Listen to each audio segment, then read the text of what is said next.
Hello friends, welcome again आपके अपने YouTube channel ask your gynaecologist में। मैं डॉक्टर सोनल परिहार हर बार की तरह एक नया वीडियो लेकर आपके सामने उपस्थित हुई हूँ। इस बार का टॉपिक है जो कि बहुत ही कॉमन टॉपिक है। ऑलमोस्ट हर लाइव सेशन में मेरे पास ये क्वेश्चन आता है, मैडम रेट्रोवर्टेड यूट्रस क्या होता है, एंटीवर्टेड यूट्रस क्या होता है, दोनों में क्या प्रॉब्लम होती है, रेट्रोवर्टेड की वजह से हम प्रेग्नेंट हो पाएंगे कि नहीं, क्या मेरा एबॉर्शन रेट्रोवर्टेड यूट्रस की वजह से हो गया। So all these questions I thought कि ये क्लियर करना बहुत ज़रूरी है कि एंटीवर्टेड, रेट्रोवर्टेड और मिड पोजीशन जो यूट्रस होता है वो क्या होता है, क्यों होता है, क्या सिम्टम्स होते हैं, कैसे ठीक किया जा सकता है। तो इससे पहले कि मैं शुरू करूं आज का टॉपिक, मैं आपको बता दूं कि डॉकवाइज ऐप में काफ़ी पेशेंट्स डेली कनेक्ट हो रहे हैं। डॉकवाइज ऐप एक मोबाइल का एप्लीकेशन है, एक एप्लीकेशन जो कि आप प्ले स्टोर से डाउनलोड कर सकते हैं। फिर आप डॉक्टर से डायरेक्टली कनेक्ट हो जाते हैं। वो आपसे डॉक्टर का पिन मांगेंगे, नंबर नहीं मांगेंगे। ये मेरा पिन है, पिन डालते ही आप मेरे से डायरेक्टली मेरे मोबाइल से कनेक्ट हो जाएंगे। फिर आप व्हाट्सएप की तरह मेरे को अपनी रिपोर्ट्स भेज सकते हैं, वॉइस मैसेज भेज सकते हैं, आप मेरे को कॉल रिक्वेस्ट कर सकते हैं। अगर मुझे लगेगा कि कॉल पर आपको समझाना जरूरी है तो मैं आपको कॉल भी कर लूँगी। बट इंटरनेशनल पेशेंट्स जो इंडिया से बाहर बैठे हैं उनके फ़ोन पे कॉल नहीं हो सकता, बाकी सारे मैसेजेस और वॉइस मैसेजेस एक्सचेंज हो सकते हैं। एक चीज़ मैं बता दूं, जो लोग डॉकवाइज ऐप यूज़ कर रहे हैं इसको प्लीज़ एक सेकेंड ओपिनियन की तरह यूज़ करें। आप अपनी लोकल गायनेकोलॉजिस्ट, लोकल डॉक्टर को दिखाएं, वो सबसे अच्छा तरीका रहता है। यूट्यूब पे बैठ के आपको सिर्फ ज्ञान बढ़ाना है, आपको एक नॉलेज देने की कोशिश करते हैं हम लोग जो वीडियोस बनाते हैं, जैसे मैं बना रही हूँ, तो मैं बहुत ही कॉमन लैंग्वेज में आप लोगों को समझाने की कोशिश करती हूँ वो टॉपिक्स जो कि आप लोग रिक्वेस्ट करते हो, जो मुझे लगता है समझाने जरूरी है। राइट? अब इसका मतलब ये नहीं कि आप सारी की सारी कंसल्टेशन यूट्यूब पे ही करेंगे, it is not possible. Doctors हर शहर में, हर कोने पे हैं। जितना अच्छा डॉक्टर आपको देख के, पर्सनली देख के, एग्जामिन करके दवाई लिखेगा, उससे ज़्यादा अच्छा कुछ नहीं होता। यूट्यूब पे अगर मैं कुछ बता रही हूँ, आप मेरे से दवाइयाँ पूछ रहे हैं, it is not possible. Docwise app पे भी क्योंकि मैंने आपको चेक नहीं किया है, तो मैं सिर्फ आपसे बात करके और आपकी रिपोर्ट्स देखकर जो लिखूंगी उसमें भी आपको हमेशा एक क्रॉस चेक करना होगा अपनी लोकल गायनेकोलॉजिस्ट के साथ। तो आई वुड ऑलवेज सजेस्ट कि आप अपने लोकल डॉक्टर से ही ट्रीटमेंट लें। डॉकवाइज ऐप पे आप सेकंड ओपिनियन के लिए आ सकते हैं। अगर मुझे लगेगा आपको कोई दवाई की ज़रूरत है तो मैं लिखूंगी कि हाँ ठीक है आप ये ले सकते हैं, बट ये आपके ऊपर है कि आप किसी लोकल डॉक्टर को दिखा के कंफर्म करेंगे कि डायरेक्टली लेंगे। हमेशा अपनी बॉडी के लिए ध्यान रखें, कभी भी ऑनलाइन एप्लीकेशन को इतना ज़्यादा ना यूज़ करें कि आपको बाद में आगे जाके कोई प्रॉब्लम हो जाए। फिर आप लोग इरिटेट हो जाते हैं, आप लोग थोड़ा सा परेशान हो जाते हैं कि डॉक्टर ढंग से दवाई नहीं बता रहे। उसका रीज़न ये है कि ऑनलाइन पे कुछ लिमिटेशंस होती है, इन लिमिटेशंस को हम क्रॉस नहीं कर सकते। मैं नहीं चाहती कि इस तरह की कंसल्टेशन से या यूट्यूब की वजह से आपकी बॉडी को कोई नुकसान पहुंचे। ओके? तो किसी भी चीज़ को, टेक्नोलॉजी को उतना ही यूज़ करें जितना कि वो आपके लिए हार्मफुल ना हो। राइट? इसके अलावा मेरे से कांटेक्ट करने का तरीका सुपर चैट है। सुपर चैट में मैं almost every second third day live जाती हूँ। आपको पता है मेरा दूसरा चैनल डॉक्टर सोनल्स आंसर्स, उसमें जब मैं लाइव जाती हूँ तो मैं आपके जो क्वेश्चंस आप लिख के भेजते हैं उसमें से कुछ क्वेश्चन सेलेक्ट करके आंसर देती हूँ। वो पर्सनल जब बहुत ज़्यादा हो जाते हैं तो मैं आपको डॉकवाइज ऐप पर आने को बोलती हूँ। सुपर चैट में आप अपना क्वेश्चन हाथों हाथ लिख सकते हैं, अपने कार्ड से पेमेंट करके वो फ्लैश हो जाएगा स्क्रीन पर और मैं उसी समय आंसर कर दूँगी। तीसरा तरीका जो बेस्ट तरीका है वो आप अगर आ सकें तो मेरे हॉस्पिटल आइए। मेरी सेक्रेटरी का नंबर मैं हर बार देती हूँ, आप इनको कॉल करके अपॉइंटमेंट ले लीजिए, पूछ लीजिए कि मैडम शहर में है कि नहीं। ओके? तो आज का टॉपिक शुरू करते हैं। आज का टॉपिक है रेट्रोवर्टेड यूट्रस। ओके? अब यूट्रस के मॉडल तो मुझे नहीं मिले, जो था मेरा वो बहुत पुराना टूट गया कहीं, बट मैंने आपके लिए दो चीज़ें इकट्ठी करी हैं। अब आप देखिए ये दो चीज़ें, ठीक है? आप मान लीजिए ये यूट्रस है, जैसे ये यूट्रस है, अलग अलग साइज होते हैं, हर लेडी का यूट्रस अलग अलग होता है। नीचे जो मैंने पकड़ रखा समझ लीजिए बच्चेदानी का मुंह है, यानी कि सर्विक्स है, और ये भी सर्विक्स है। ठीक है? अब ये बिल्कुल सीधा खड़ा है यूट्रस, ठीक है? ये थोड़ा सा टिल्टेड है। तो नॉर्मली जो यूट्रस होता है वो हल्का सा टिल्ट होता है। इस तरह का स्ट्रेट यूट्रस नॉर्मली बहुत कम होता है। ठीक है? अब मैं आपको समझाती हूँ कि एंटीवर्टेड, मिड पोजिशन और रेट्रोवर्टेड क्या होता है। अब जैसे ये यूट्रस है, अगर ये इस तरह से खड़ा है, बिल्कुल सीधा खड़ा है, ठीक है, हल्का सा टिल्ट है, दैट्स ओके, तो ये मिड पोजीशन यूट्रस हो गया। अब ये आगे की तरफ अगर झुक गया, मैं आपकी बॉडी की बात कर रही हूँ, बॉडी में समझ लीजिए आपका पेट इस तरफ है, आपकी बैक इस तरफ है, ठीक है? तो अगर ये यूट्रस आगे की तरफ झुका हुआ है आपके पेट यानी कि नाभि की तरफ, तो इसको एंटीवर्टेड बोलेंगे। अगर ये सीधा खड़ा है तो मिड पोजीशन है। अगर ऐसे पीछे की तरफ आपकी स्पाइन यानी कि रीढ़ की हड्डी की तरफ पॉइंट कर रहा है तो इसको बोलेंगे टिल्टेड यानी कि टिप्ड यूट्रस। टिप्ड यूट्रस यानी कि रेट्रोवर्टेड यूट्रस। ओके? नाउ रेट्रोवर्टेड यूट्रस ऐसी चीज़ है जिसमें कि थोड़ी थोड़ी प्रॉब्लम्स और सिम्टम्स होते हैं, इसलिए हम इसको ज़्यादा डिस्कस करेंगे। एंटीवर्टेड और मिड पोजीशन बड़े ही कॉमन यूट्रस है, स्पेशली एंटीवर्टेड तो बहुत ही कॉमन है। ये बिल्कुल प्रॉब्लम क्रिएट नहीं करता और नॉर्मल जो शेप होती है, जो नॉर्मल डायरेक्शन होता है यूट्रस का, वो एंटीवर्टेड ही होता है। ओके अब हम आते हैं इसके कॉजेस पे कि यूट्रस के अलग अलग शेप्स तो होते हैं, ये साइजेस होते हैं, अभी ऐसे ऐसे और ऐसे क्यों हैं? वेल एक तो हो गया जेनेटिक, जेनेटिक में तो आप कुछ कर ही नहीं सकती, आपकी बॉडी की बनावट है। सेकेंडली कई बार डिलीवरीज के बाद आपकी यूट्रस की शेप डिपेंड्स कि नीचे कितना रप्चर हुआ है, क्या क्या लिगामेंट्स आपके फटे हैं, मांस फटा है क्योंकि डिलीवरी होती है, उसके अकॉर्डिंग यूट्रस की शेप और यूट्रस का डायरेक्शन कभी कभी चेंज हो जाता है। कोई यूट्रस जो एंटीवर्टेड होता है कभी रेट्रोवर्टेड हो जाता है, कभी मिड पोजिशन हो जाता है, तो प्रेगनेंसी एंड चाइल्ड बर्थ की वजह से चेंजेस आते हैं। तीसरा कारण होता है किसी भी तरह की कोई गांठ।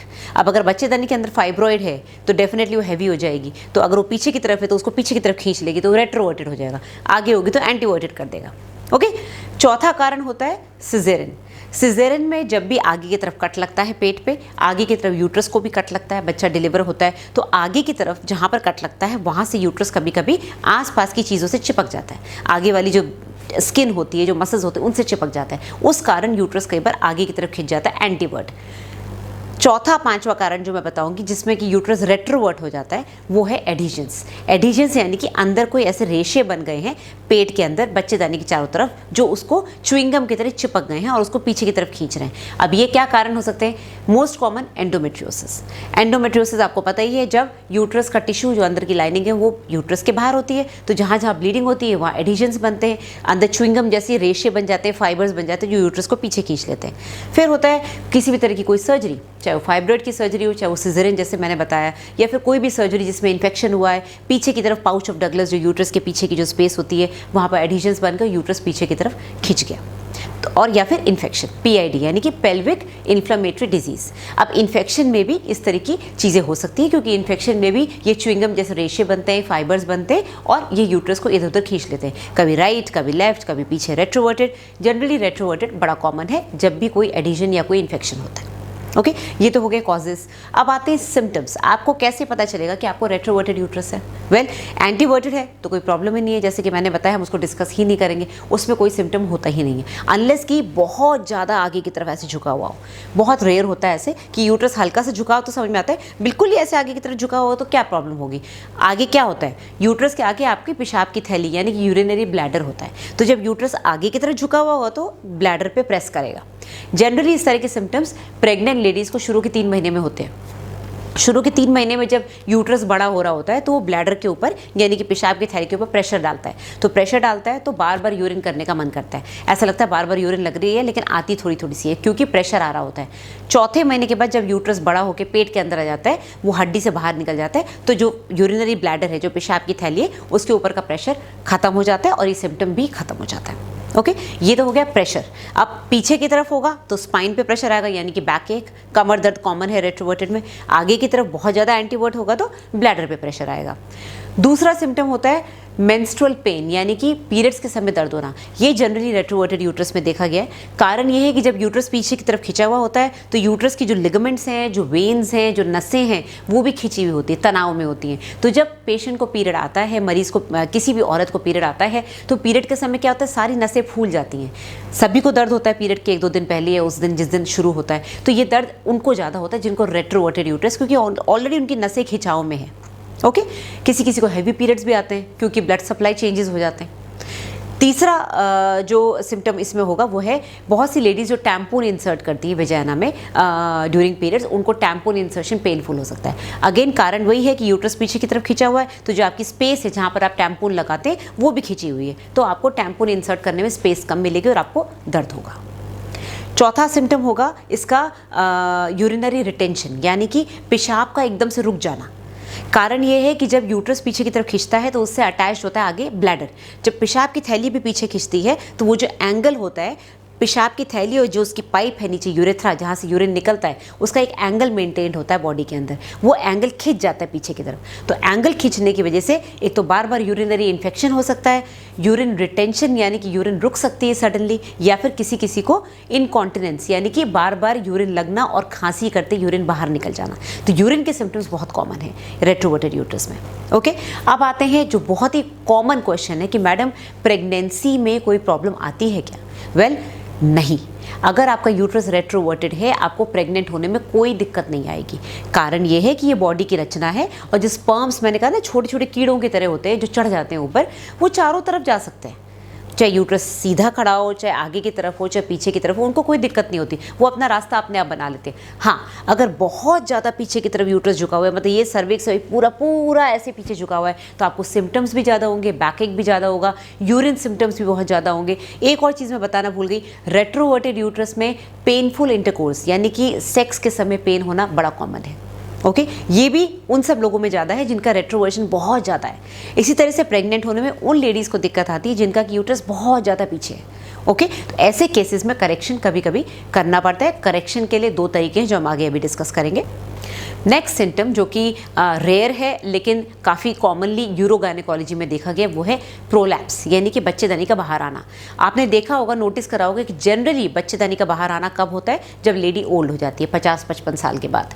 50-55 साल के बाद जब ईस्ट्रोजन खत्म हो जाता है बॉडी का, तो यूट्रस जो है वो वीक होने लगता है, क्योंकि उसके जो लिगामेंट्स हैं, मसल्स हैं, वो वीक हो जाती हैं। तो वो अगर पहले एंटीवर्टेड होगा तो बाद में रेट्रोवर्टेड होकर वहीं पर गिरा रहता है। तो रेट्रोवर्टेड में क्या होता है, जो स्पेस होती है नीचे आने की वो खुल जाती है। तो नीचे की स्पेस जो खुल जाती है, जो एंगल्स पेल्विस के अंदर मेंटेन होते हैं वो खत्म हो जाते हैं, जो लिगामेंट्स और मसल्स उसको टाइट पकड़ती हैं वो सब खत्म हो जाता है, तो प्रोलैप्स वाला यूट्रस फटाफट बाहर आ जाता है। तो प्रोलैप्स रेट्रोवर्टेड यूट्रस में ज़्यादा कॉमन है एज कम्पेयर टू एंटीवर्टेड यूट्रस। ये तो हो गए सिम्टम्स। तो अगर आपको इनमें से कोई भी सिम्टम है तो आपको डेफिनेटली एक इंडिकेशन तो लगी जाएगा कि आपको शायद रेट्रोवर्टेड यूट्रस है, ठीक है। और फिर सोनोग्राफी से आपको क्लियरली पता भी चल जाएगा। अब आते हैं करेक्शन में। करेक्शन किन में करने की जरूरत है? जिनको ये सारे सिम्टम्स हैं, जिनको कि इतनी ज़्यादा प्रॉब्लम है कि वो कंसीव नहीं कर पा रहे हैं, या फिर उनको यूरिन लीक हो रहा है, या फिर उनको इंटरकोर्स के समय बहुत पेन हो रहा है, तो ऐसे केसेस में करेक्शन किया जाता है। करेक्शन 2 तरीके से होता है। एक होता है non surgical.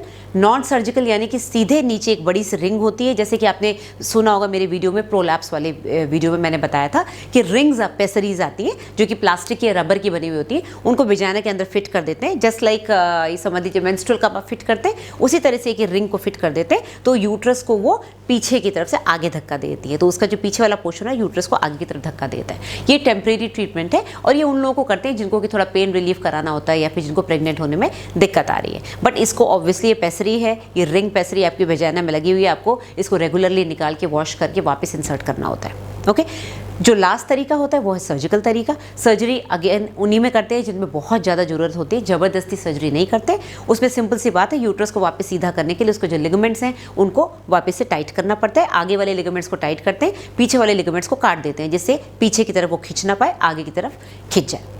That is all you need to know. इससे ज़्यादा आपको ज़रूरत ही नहीं जानने की कि रेट्रोवर्टेड और एंटीवर्टेड में क्या फ़र्क होता है और क्यों होता है, क्योंकि मैंने आपको कॉजेज़ बता दिए, आपको सिम्टम्स बता दिए, आपको ट्रीटमेंट बता दिया और आपको ये भी बता दिया कि इससे कोई मेजर कॉम्प्लिकेशन नहीं होता है। राइट, अगर आपको कुछ पूछना है तो आप मेरे को डॉक्टर सोनल्स आंसर्स वाले चैनल पे जब भी मैं कम्युनिटी पोस्ट डालूंगी उसमें आप मुझे क्वेश्चंस लिखें, क्योंकि आप लोग जो वीडियोस पे क्वेश्चंस लिखते हैं उनका आंसर देना थोड़ा मेरे लिए मुश्किल हो गया है। इट इज़ वेरी डिफिकल्ट कि मैं डेली आपको सारे क्वेश्चंस का आंसर दूं। हालांकि मैं लाइव चैट में हमेशा जो ये क्वेश्चंस होते हैं इनको इंक्लूड करती हूँ, क्योंकि बीच बीच में जो वीडियोज़ पे क्वेश्चंस आते हैं वो मुझे नोटिफिकेशन में दिख जाते हैं। तो अगर मुझे लगता है कोई क्वेश्चन आंसर देने लायक है, या मैं कभी अगर एक्चुअली उनको देख पाऊँ, खुद पर्सनली पढ़ पाऊँ, तो मैं उनको लाइव सेशन में ले लेती हूँ। तो डॉक्टर सोनल्स आंसर्स को भी सब्सक्राइब करिए, उसमें आपको लाइव सेशन में बहुत कुछ सीखने को मिलेगा। और इसी तरह से मेरे वीडियोस को लाइक करते रहिए, शेयर करते रहिए, सब्सक्राइब करते रहिए, नॉलेज बढ़ाते रहिए और बहुत ज़्यादा यूट्यूब पे डिपेंडेंट मत होइए। Right, thank you very much, bye bye, take care.